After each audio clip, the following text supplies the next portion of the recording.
Well, she's clearly very triumphant, but also not very alive. In this video we'll take a look at the fightiest funeral procession in all of 40k.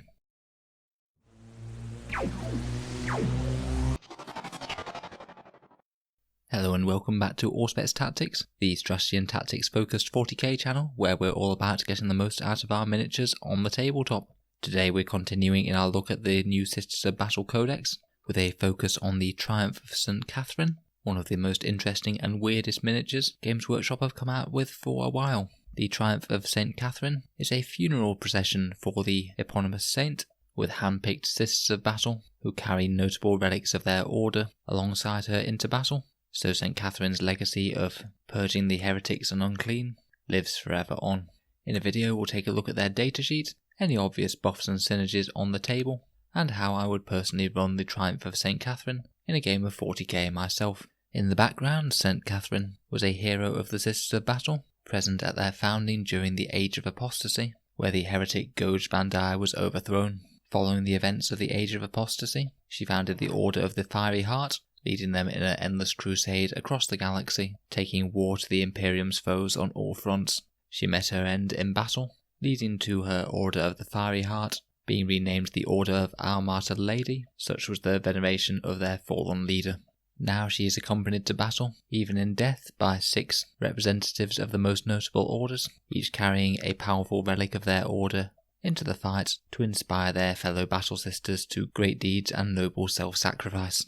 Personally, I think it's a really interesting concept for a miniature. We haven't often seen a single miniature representing an entire procession of people, much less so when all of them are armed with different random relics, and it's a really interesting and cool model, both the miniature and rules-wise. So let's see what the Triumph can do on the tabletop. The Triumph of St. Katherine is an HQ choice for Codex Sisters of Battle. On the tabletop it'll set you back 185 points, and it has a really weird stat line compared with almost all other 40k models. It essentially has all the profiles of infantry, but with an absolute ton of wounds and attacks to represent how many people it represents. The Triumph has a movement of 6, weapon skill and ballistic skill of 3 up, strength and toughness of 3, 18 wounds, 14 attacks when it's at full health, leadership 9 and a 3 up save, but it also has a 4 up invul save, and whenever you resolve an attack against it, you subtract 1 from the hit roll, thanks to the Praesidinium Protectiva, St. Catherine's famous relic shield. This gives it a really interesting defensive profile, and it is going to be fairly durable against most weaponry no matter what you sling at it. For example, it will take on average 25 last cannon shots from a ballistic skill 3 model to remove the Triumph, or 162 bolter shots. It's probably most weak to mid-strength multi-damage weapons, such as autocannons, but even then it'll still take 44 autocannon shots to kill the Triumph if you're ballistic skill 3+.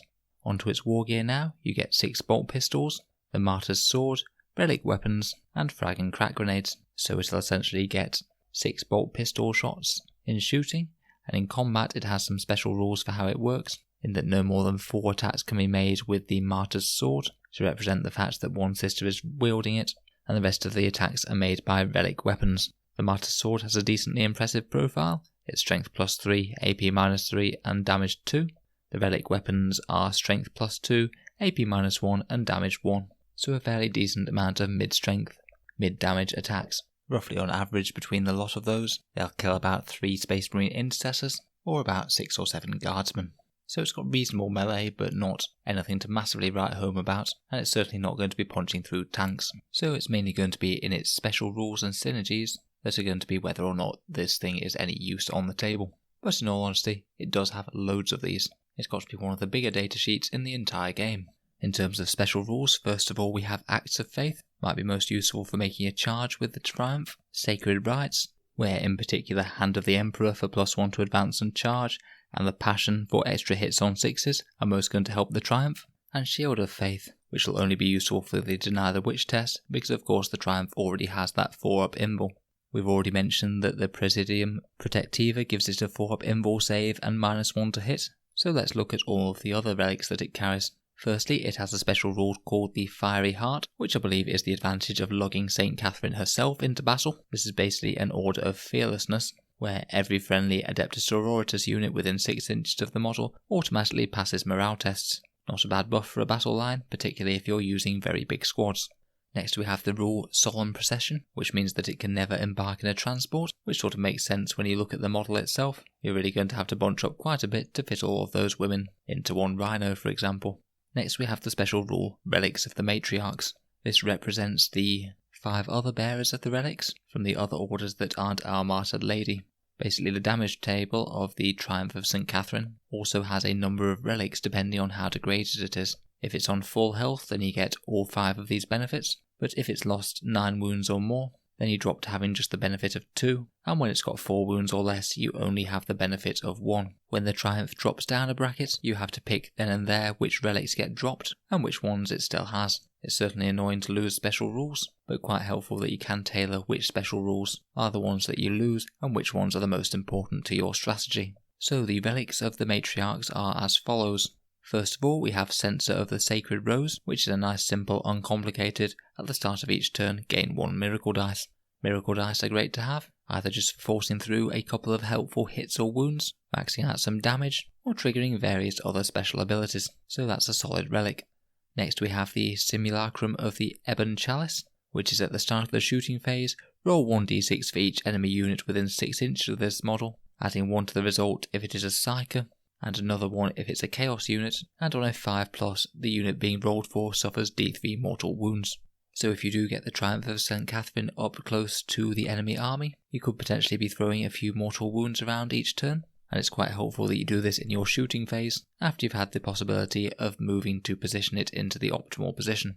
5+ is fairly unreliable to go off, so I honestly can't see this doing too much damage in general terms, but it certainly is going to be a disincentive for your opponents to get too close to the Triumph, as even a small chance of randomly eating d3 mortal wounds is not the nicest thing in the world. Next we have the Petals of the Bloody Rose, which are a close combat buff. This is the lady on the back left of the Triumph, who looks very much like she's delivering pizza. You add +1 to the hit rolls for all Adepta Sororitas melee attacks within 6 inches of the model, so a solid buff to the melee output of your sisters that are nearby. This will affect the bearers of the Triumph themselves, so they'll be typically hitting on 2s unless you lose this relic due to the Triumph degrading. Next we have the Icon of the Valorous Heart, which means once per phase you can perform 1 act of faith for a friendly unit within 6 inches that has the Acts of Faith ability, even if you've already performed an act of faith in that phase. So it's sort of like the Simulacrum rule that most Battle Sister squads get access to, but instead you can deploy it on any squad, or even something like an Exorcist. Certainly gives you some more tactical options. It's probably going to be strongest when combined on damage d6 weapons, but having multiple options for outlets for miracle dice is only going to be a good thing. And finally we have the Simulacrum of the Argent Shroud. This one makes your miracle dice just that little bit more useful. When you perform an act of faith for a friendly unit that's within 6 inches of the model, you can increase or decrease the value of that miracle dice by 1 before you use it, but it isn't cumulative with other benefits such as the Dialogus' very similar ability. So overall, the Triumph provides a whole ton of minor buffs to Sisters of Battle units nearby it. On the whole, the majority of these benefits are most helpful for the Triumph being in the centre of an advancing Sisters of Battle line, particularly as some of them, such as the Petals of the Bloody Rose and the Simulacrum of the Ebon Chalice, only have any effect when your Battle Sisters are up close and personal with the enemy army.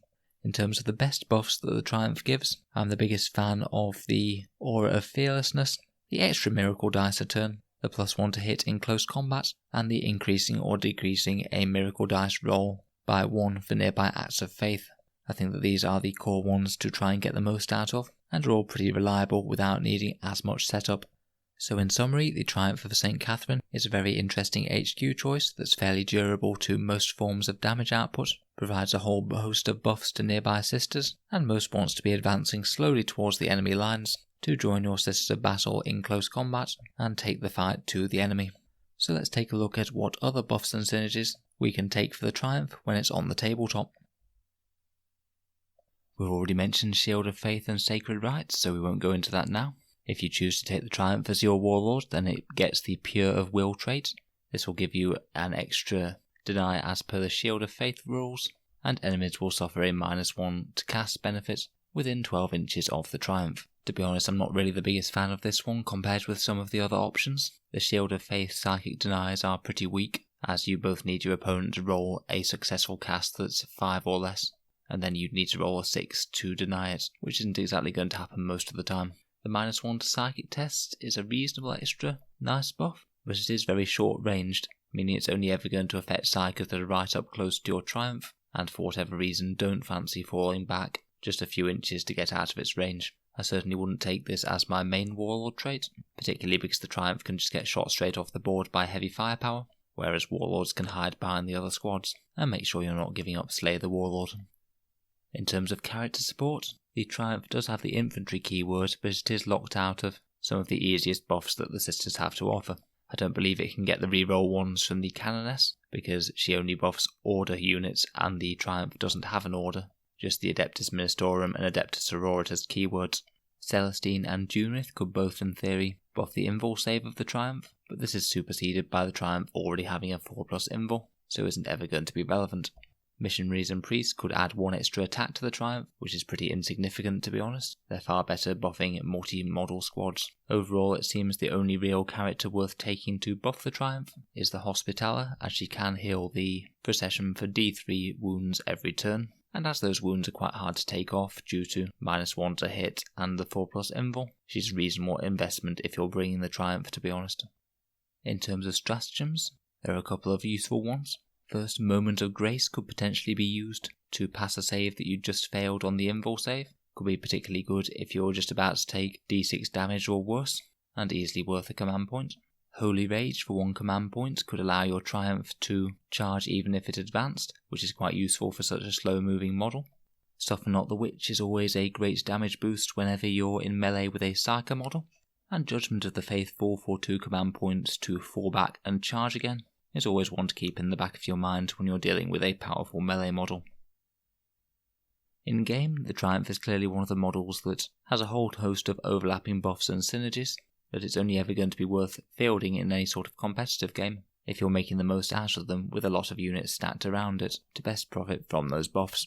If I were playing the Triumph, I would deploy it front and centre at the heart of the Battle for Sisters formation, and then deploy my other units around it to be in range for the various buffs it can give. As the Triumph is technically an infantry model, it's actually really easy to gain a cover save with it. The Triumph doesn't have to be entirely within a terrain piece to gain cover, just literally if any of the edges of their base are over the base of a terrain piece that does give cover, then as an infantry model it will gain a cover save, so I typically try and have this going on throughout the game, as it's usually going to be quite easy to achieve. In terms of units that it's buffing, the Fearless buff to ignore morale is certainly very powerful, and it could let you field some very big strong Battle Sister squads of 10 or even 15 models. Those Petals of the Bloody Rose will also make all of your sisters exceptionally strong in melee. I could see the Triumph pairing really well with the Order of the Bloody Rose for all of the buffs that they get in melee already, particularly maybe running alongside some Celestians for the additional attacks, or maybe some Zephyrim for their reroll wounds. +1 to hit is a very solid bonus, and really does help to amp up the damage output. You could also potentially pair it with a big squad of Repentia, running up alongside in a Rhino for example, then getting out and having the +1 to hit, which really helps out their Penitent Eviscerators by cancelling out the -1 to hit they normally have. It could well be worth following the Triumph up behind it with some decent heavy firepower, mainly to get the most out of its Miracle Dice special rule, where you can use more Miracle Dice than you would normally be able to each phase, and you can also plus or minus 1 to that Miracle Dice. Say if you are firing with a multi-damage weapon and it sneaks a wound through, you could potentially get an extra pip of damage out of your Miracle Dice. I'd certainly consider stratagems such as the Holy Rage one to advance and charge, if it's going to make the difference whether or not you get 14 attacks or not, then of course it's going to be a big deal. Though in terms of melee, I would definitely class the Triumph as a buffing and support unit rather than something that's going to achieve wonders in melee itself. As the Triumph starts to take damage, you're going to have to decide which of the relics you most want to keep. My favourite to try and keep later into the game would probably be the Censer to give you extra Miracle Dice, and the Petals to give you +1 to hit in the fight phase, but obviously it depends a bit on exactly what you're fighting and which units you have left to buff. Overall, I really like the Triumph. It's got some fun and flavourful special rules, and it's certainly always going to make its presence felt on the battlefield, even if in some games that might just be soaking up quite a lot of firepower. I honestly can't really see it being used in all that many very competitive optimised lists, but I'm sure a good player could get some decent mileage out of it in a slightly more casual setting, as there are quite a lot of interesting buffs and synergies in play. Let me know your thoughts on the model and its rules down in the comments below, and of course if I have made any errors or misunderstandings with the rules then let me know too. It's a bit of a complex one, this one. It has a whole ton of rules interactions that I have done my best to check. If you'd like to see more Sisters of Battle and other 40k content into the future, feel free to subscribe to Auspex Tactics, or to support me on Patreon. The link's in the description below. I've recently introduced some Patreon benefits, such as voting on new episodes, early episodes for Patreon members, prize draws and some other things, so feel free to check that out if that would be of interest to you. And of course a big thank you to my current Patreons. Again, thanks for listening, and I'll hope to see you guys next time.